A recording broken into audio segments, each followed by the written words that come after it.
3 साल से अलग रहती हूँ मैं अपने हस्बैंड से। अब डीएनए में तो रखा नहीं अपने हस्बैंड को, नहीं, तो कैसे बताएं? उसके समझ बारे में में नहीं आ रहा बता है कि सकते हैं।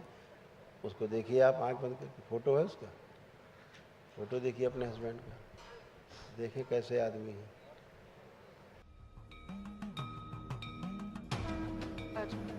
गुरुजी, मैं नवी मुंबई से आई हूँ।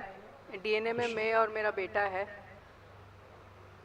खुश हो बेटा, देखिए सब आपके तमाम कष्ट बेटे के। ओसीडी की स्मृतियाँ थी।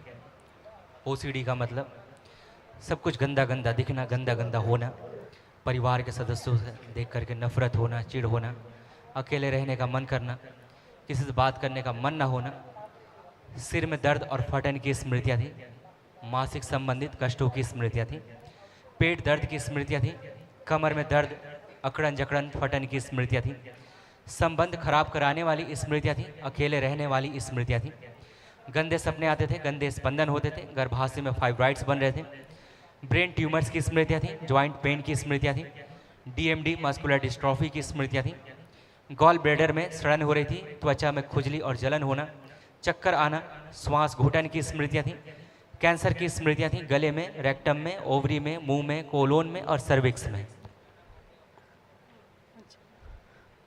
गुरुजी, मेरा बच्चे की उम्र क्या है? 6 साल।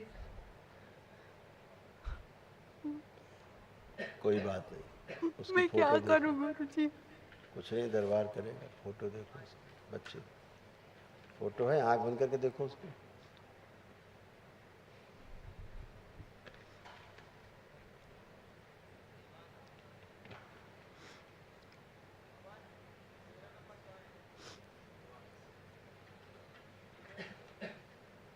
ठीक है, देखिए अभी से उसमें क्या क्या समस्या है। असाध्य रोग है, ऑटिज्म है, हाइपर एक्टिव है, क्रोध बहुत है। ब्रेन ट्यूमर्स की स्मृतियाँ थी, ऑटिज्म की स्मृतियाँ थी, पेट में दर्द होता था, पैनिक अटैक की स्मृतियाँ थी, यूरिन में इन्फेक्शन हो रहा था, किडनी श्रिंक हो रही थी और सर्वाइकल पेन होता था। चश्मा भी और बोलने के लिए भी नहीं आता है उसको। बोलने से भी खखलाता है।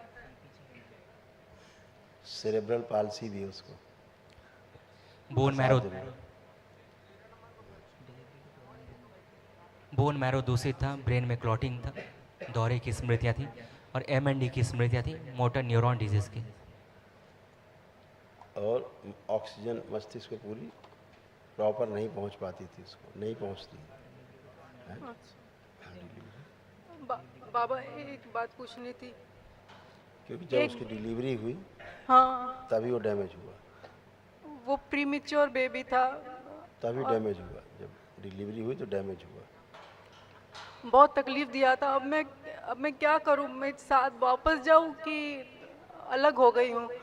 3 साल से अलग रहती हूं मैं अपने हस्बैंड से। अब डीएनए में तो रखा नहीं अपने हस्बैंड को, नहीं, तो कैसे बताएं? उसके समझ बारे में में नहीं आ रहा बता है कि सकते हैं। उसको देखिए आप आंख बंद करके, फोटो है उसका, फोटो देखिए अपने हस्बैंड का, देखिए कैसे आदमी है।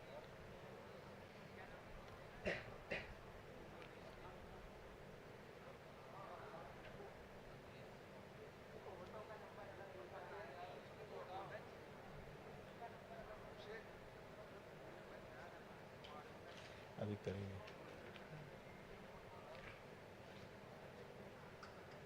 ठीक है, आदमी ठीक है, आदमी खराब नहीं है, दोनों तरफ से बराबर ही मामला गड़बड़ हुआ है। तो इस वजह से ओसीडी कारण ऐसा हुआ है। बिल्कुल आपको मिलना चाहिए, जाना चाहिए। वापस आप जाना शुद्धि चाहिए। है, और जाने के ले- पहले जब भी अब जाना तो उसको जरूर शामिल करना डीएनए प्रजापति हाँ, में। डीएनए में उसको जरूर शामिल करना। लेकिन जाओ कि नहीं? वो उसका दूसरे के साथ अफेयर बोल चल तो रहा है। बोल तो दिया कि जाना चाहिए आपको। आप नहीं हो तो फेरे करेगा और क्या करेगा? यही सब होगा गंदगी। आपको जाना चाहिए, पति इतना खराब नहीं है आपका। आपस में आपको भी ओसीडी थी, आप थोड़ा ना कम थी लड़ने में। वही थोड़ा ना अकेले लड़ता था, आप भी लड़ती थी। दोनों तरफ से खराब हुए ना रिश्ते। हाँ, तो फिर अब आप अच्छे हो, आप शुद्ध हो, पवित्र हो, पागलपन नहीं है, ओसीडी नहीं है, हैं? आप अच्छे हो तो अब आपको नहीं लग रहा कि लड़ना है। अब आपके मन में भी आ रहा है कि यार पति के साथ रहना चाहिए, इसीलिए आ रहा है कि आप शुद्ध और पवित्र हुए हो, रहना चाहिए आपको। ठीक है। और कल महावन करिए अपने बेटे के लिए संकल्प करके। एक दिवसीय महावन होता दरबार की ओर से, निःशुल्क कराया जाता है असाध रोगियों के लिए। कल करिए। खुश प्रसन्न।